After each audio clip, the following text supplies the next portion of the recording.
الحمدللہ رب العالمین والصلاة والسلام علی سید المرسلین اما بعد فاعوذ باللہ من الشیطان الرجیم بسم اللہ الرحمن الرحیم السلام علیکم ورحمۃ اللہ وبرکاتہ۔ پیارے بچوں، کیسے ہیں آپ سب؟ اللہ تعالیٰ آپ سب کو اپنے حفظ و امان میں رکھے۔ آج ہم انشاءاللہ عزوجل کلاس 4 کی اسلامیات کا چیپٹر توحید باری تعالیٰ انشاءاللہ پڑھیں گے۔ تو اس چیپٹر کو بڑے غور سے اور بڑے دھیان سے آپ لوگوں نے پڑھنا ہے، ٹھیک ہے؟ اس کے اندر آپ نے بے توجہی نہیں کرنی۔ اگر آپ نے ابھی تک کتاب نہیں اوپن کی اپنی، تو جلدی جلدی سے اٹھیے اور اپنی کتاب لے کر آئیے اور کتاب کا یہ چیپٹر اوپن کر لیجئے۔ شاباش، ماشاء اللہ عز و جل۔ اب اچھی طرح جو ہے وہ آپ نے اچھے انداز میں بیٹھیں اور اس چیپٹر کے بارے میں توجہ سے سنیں۔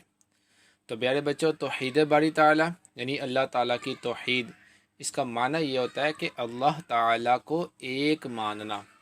اللہ تعالیٰ کو ایک ماننا یعنی اللہ تعالیٰ کے سوا کوئی جو ہے عبادت کے لائق نہیں ہے۔ اللہ کے سوا کوئی بھی عبادت کے لائق نہیں ہے۔ اب اللہ تعالیٰ کے سوا کوئی بھی عبادت کے لائق نہیں ہے۔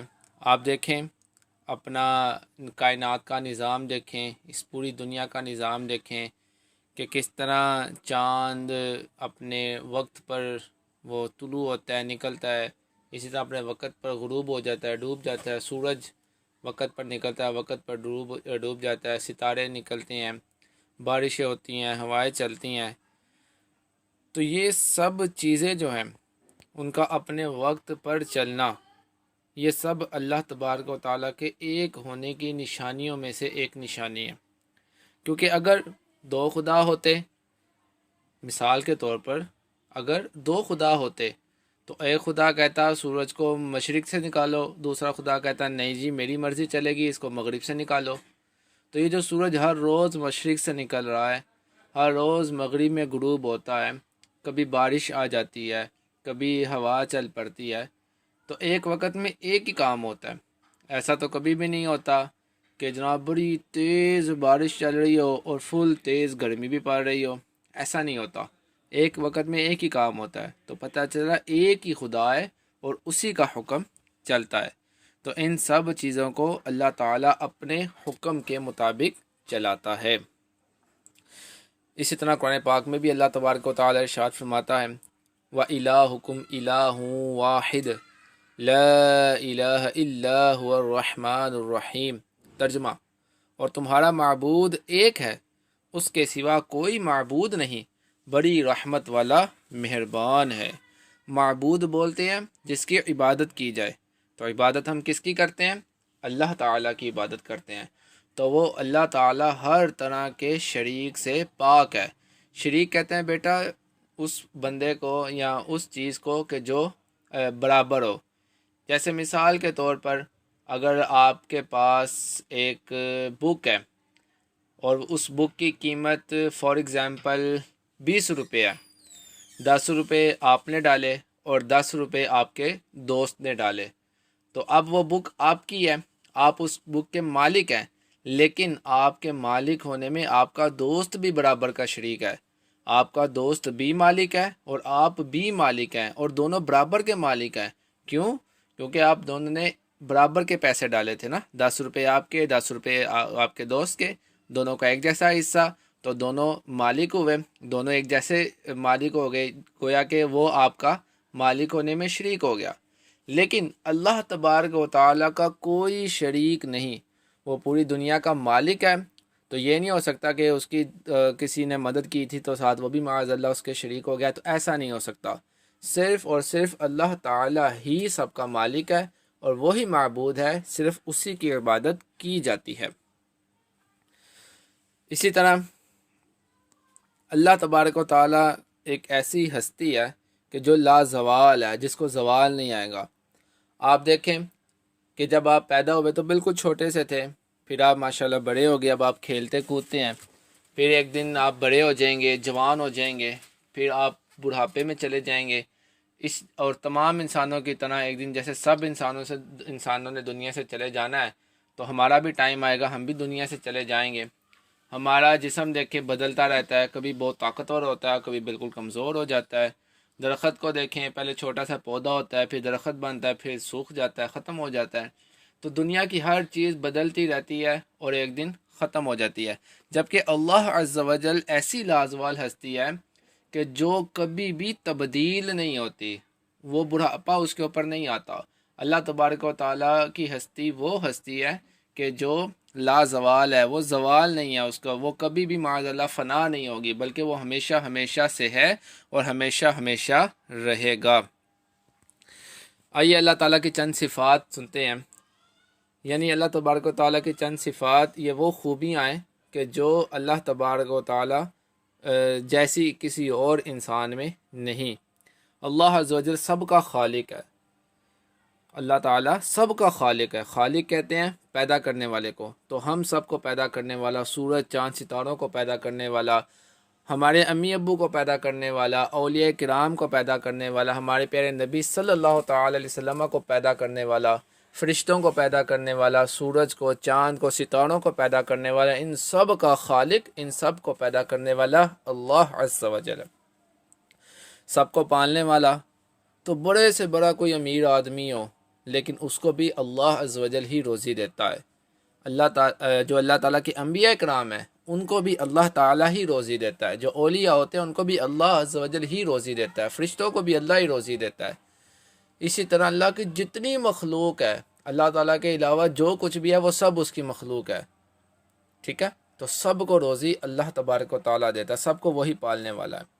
اور تیسرے نمبر پہ بھی اللہ جو صفت یہاں پر بیان ہے یہی ہے کہ اللہ عز و جل ہی سب کو روزی دیتا ہے۔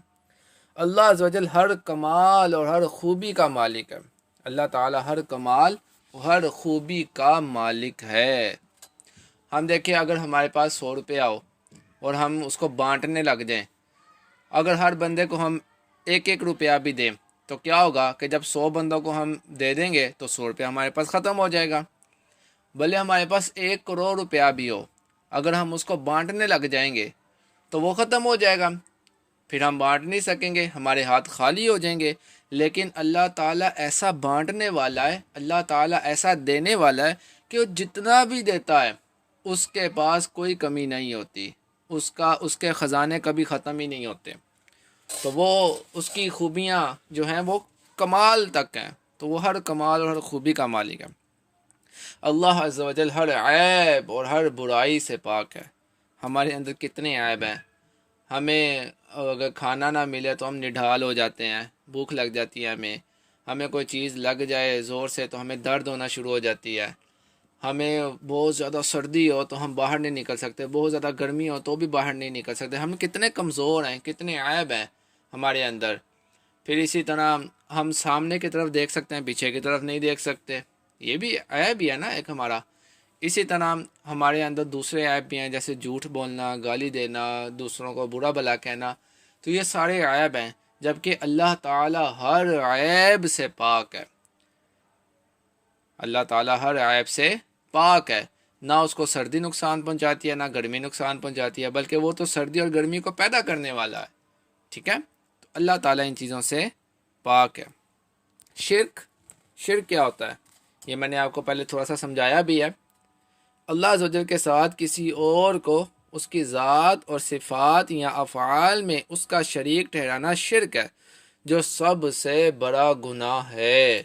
یاد رکھو بچوں، شرک کرنے والا اسلام سے خارج ہو جاتا ہے، اور شرک کرنے والے کو اللہ تعالیٰ سخت ناپسند فرماتا ہے، اس کا عذاب قیامت والے دن بہت زیادہ ہوگا۔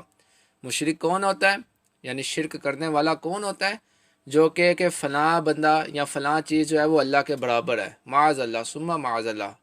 تو ہرگز ہمیں ایسا عقیدہ نہیں رکھنا چاہیے۔ سب اللہ کے محتاج ہیں، اللہ تعالیٰ سے نیچے ہیں، اللہ تعالیٰ کے برابر کوئی بھی نہیں ہے۔ اچھا، اللہ تعالیٰ کی ذات میں کسی کو شریک ٹھہرانا ہے، یعنی کوئی کسی اور کو کہے کہ یہ بھی اللہ ہے اور یہ بھی اللہ ہے، معاذ اللہ ثم معاذ اللہ، تو یہ شرک ہے۔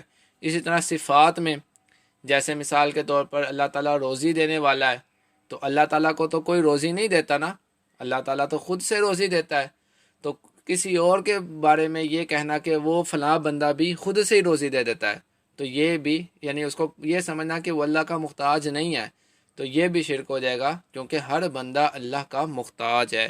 اور الحمدللہ عز و جل ہم جو اولیاء کرام سے مدد طلب کرتے ہیں تو یاد رکھیں کہ ہم اولیاء کرام کو اللہ کا بندہ اور اللہ کا محتاج سمجھ کر ان سے مدد مانگتے ہیں۔ اسی طرح انبیاء کرام اور ہم اپنے پیارے آقا صلی اللہ تعالی علیہ وسلم کو بھی مدد کے لیے پکارتے ہیں، تو اسی نیت سے پکارتے ہیں کہ وہ اللہ تعالیٰ کے بندے ہیں اور اللہ تعالیٰ کے کرم سے، اللہ تعالیٰ کی عطا سے ہمیں عطا کریں گے۔ یہ مطلب نہیں ہوتا کہ اللہ تعالیٰ کے چاہنے کے بغیر وہ ہماری مدد کر دیں گے، تو ایسا عقیدہ ہرگز ہمارا نہیں ہوتا۔ تو ہمارا عقیدہ یہ ہوتا ہے کہ اصل میں حقیقت میں مدد کرنے والا، روزی دینے والا، رزق دینے والا اللہ عز و جل ہی ہے۔ ہاں، اگر اللہ تعالیٰ اپنے کسی بندے کو عطا کرے تو وہ بندہ دوسروں کو دے سکتا ہے، جیسے آپ کی امی ہیں، آپ کے ابو ہیں، وہ آپ کو پیسے بھی دیتے ہیں، آپ کو کھانا بھی کھلاتے ہیں، تو اس کا مطلب یہ نہیں ہے کہ وہ اللہ تعالیٰ کے شریک ہو گئے، معاذ اللہ، نہیں، بلکہ اللہ تعالیٰ جو ان کو دیتا ہے، اللہ تعالیٰ جو آپ کے والد کو، آپ کے ابو کو پیسے دیتا ہے، رزق دیتا ہے، تو پھر آپ کے ابو آپ کو دیتے ہیں، ٹھیک ہے؟ تو یہ اللہ تعالیٰ کا ایک نظام ہے۔ اسی طرح اللہ تعالیٰ اپنے انبیاء کو، اللہ تعالیٰ اپنے اولیاء کو عطا کرتا ہے، تو بعض اوقات اللہ کے اولیاء کرام اور اللہ تعالیٰ کے انبیاء کرام ہماری مدد فرما دیتے ہیں، اور وہ سب کے سب اللہ کے محتاج ہوتے ہیں۔ یہ یاد رکھنا ہے، انبیاء اور اولیاء اللہ کے محتاج ہوتے ہیں، ان کو اللہ تعالیٰ نے پیدا کیا ہوتا ہے۔ اسی طرح افعال میں اللہ تعالیٰ کا کسی کو شریک ٹھہرانا، کہ جیسے کہنا کہ جو جس طرح کا کام اللہ تعالیٰ کر سکتا ہے اسی طرح کا کام کوئی اور بھی کر سکتا ہے، تو بچوں یاد رکھو یہ بھی شرک ہے اور بہت بڑا گناہ ہے۔ اچھا، اگر اللہ تعالیٰ کا کوئی شریک ہوتا تو کیا ہوتا؟ اللہ تبارک و تعالیٰ نے بہت ہی پیاری مثال قرآن پاک میں ارشاد فرمائی، لو کان فیہا آلہۃ الا اللہ لفسدتا، لو کان فیہما آلہۃ الا اللہ لفسدتا۔ ترجمہ، اگر زمین و آسمان میں یا اگر آسمان و زمین میں اللہ عز و جل کے سوا اور معبود ہوتے تو ضرور آسمان و زمین تباہ ہو جاتے۔ یعنی اگر اللہ تعالیٰ معبود ہے اور اس کے ساتھ کوئی اور بھی معبود ہوتا، اللہ تعالیٰ تو معبود ہے نا، اللہ تعالیٰ کی تو عبادت کی جاتی ہے، لیکن اگر اللہ تعالیٰ کے ساتھ ایک اور خدا ہوتا تو کیا ہوتا؟ اب ذرا وہ مثال دوبارہ ذہن میں لائیں جو میں نے شروع میں کتاب والی دی تھی، کہ 10 روپے آپ نے ڈالے، 10 روپے دوست نے ڈالے، تو اب کتاب تو دونوں کی ہے۔ اب مثال کے طور پر آپ کا دل کر رہا ہے پڑھنے کو، آپ کا دوست کہ نہیں اس وقت تو میرا دل کر رہا ہے پڑھنے کو، وہ آپ سے کتاب چھین لے گا، آپ اس سے چھین لیں گے، تو جب دونوں ایک دوسرے سے کتاب چھینیں گے تو کیا ہوگا؟ کتاب بھی پھٹ جائے گی، خراب ہو جائے گی، لڑائی ہو جائے گی، ٹھیک ہے؟ تو یعنی کہ کوئی نہ کوئی مسئلہ بنتا رہے گا، کب وہ کہے گا میں نے کتاب کے اوپر اپنا نام لکھنا ہے، آپ کہیں گے جی میں نے اپنا نام لکھنا ہے، وہ کہے گا کتاب کو فلاں جگہ رکھو، آپ کہو گے نہیں ادھر نہیں، میں نے فلاں جگہ پہ رکھنا ہے۔ تو جب ایک چیز کے دو مالک ہوتے ہیں تو وہ چیز عموماً خراب ہو جاتی ہے، بعض اوقات خراب ہو جاتی ہے۔ تو اسی طرح اگر اللہ تعالیٰ کے علاوہ کوئی اور خدا ہوتا تو کیا ہوتا؟ ایک خدا کہتا آسمان اوپر ہونا چاہیے، دوسرا کہتا نہیں نیچے ہونا چاہیے، ایک خدا کہتا کہ اس وقت دن ہونا چاہیے، دوسرا کہتا نہیں رات ہونی چاہیے، تو کبھی رات آ جاتی تو ایک دم دن ہو جاتا، پھر رات آ جاتی پھر دن ہو جاتا۔ ایک خدا کہتا کہ سورج جو ہے وہ مشرق سے طلوع ہونا چاہیے، دوسرا خدا کہتا نہیں جنوب سے ہونا چاہیے، تو کبھی سورج ادھر جا رہا ہوتا تو کبھی ادھر جا رہا ہوتا، وہ سورج ہی شاید ٹوٹ جاتا، تو یہ سارا نظام ہی تباہ ہو جاتا۔ اگر اللہ تعالیٰ کے سوا کوئی اور عبادت کے لائق ہوتا، کوئی اور مالک ہوتا، کوئی اور خالق ہوتا، تو یہ سب کچھ تباہ و برباد ہو جاتا۔ تو پتہ چلا اللہ کے سوا کوئی عبادت کے لائق نہیں، اللہ کے سوا کوئی معبود نہیں، وہ اکیلا ہی ہے۔ اسی طرح حدیث پاک میں آتا ہے جو یہ جانتے ہوئے مرے کہ اللہ تعالیٰ کے سوا کوئی عبادت کے لائق نہیں، وہ جنت میں داخل ہوگا۔ سبحان اللہ، کتنی پیاری حدیث پاک ہے کہ جس کا عقیدہ یہ ہوگا کہ اللہ کے سوا کوئی عبادت کے لائق نہیں۔ ہم مسلمانوں کا الحمدللہ یہی عقیدہ ہے کہ اللہ کے سوا کوئی عبادت کے لائق نہیں ہے، تو جو مسلمان ہوگا، جس کا یہ عقیدہ ہوگا، وہی بندہ جنت میں داخل ہو سکتا ہے۔ یہ بھی یاد رکھنا ہے بیٹا آپ نے کہ جو بندہ مسلمان نہیں ہے نا، وہ کبھی بھی جنت میں داخل نہیں ہو سکتا، جو کافر ہے وہ کبھی بھی جنت میں داخل نہیں ہو سکتا۔ آئیے کچھ الفاظ معنی کو دیکھ لیتے ہیں. آپ کی کتاب کے اندر یہ الفاظ لکھے ہوئے ہیں مشکل، اس کے معنی دیکھیں. لکھا ہوا ہے رواں دواں، یعنی چلتا ہوا جاری. جیسے اکثر آپ نے دعا میں بھی سنا ہوگا کہ اللہ تعالی ہمارے کاروبار کو رواں دواں رکھیں، ہمارے ملک کو رواں دواں رکھیں، یعنی چلتا ہوا رکھیں. غروب ہونا، ڈوبنا، جیسے سورج غروب ہو جاتا ہے، سورج ڈوب جاتا ہے. طلوع ہونا، نکلنا، بلند ہونا. درم برم، الٹ پلٹ، جیسے کہتے نہیں کہ یار تم نے تو میرا سارا کام ہی درم برم کر دیا، تو اس کا مطلب ہوتا ہی نہیں الٹ پلٹ کر دیا. تو بیٹا یہ تھا آج کا آپ کا لیسن. امید ہے آپ اس کو اچھے طریقے سے یاد کریں گے، اس کو بار بار ریوائز کریں گے، اور اس کو اپنی بک سے آپ نے ٹیلی کر لینا ہے. ٹھیک ہے، تو اس کو اچھی طرح ریوائز کر کے اپنی امی ابو کو سنانا بھی ہے، اور آپ کے جو پرنسپل صاحب ہیں کیمپس کے، ان کو ریکارڈنگ کر کے آپ نے سینڈ بھی کرنی ہے اپنی. ٹھیک ہے، اللہ تعالیٰ آپ کا حامی و ناصر ہو. السلام علیکم ورحمۃ اللہ وبرکاتہ.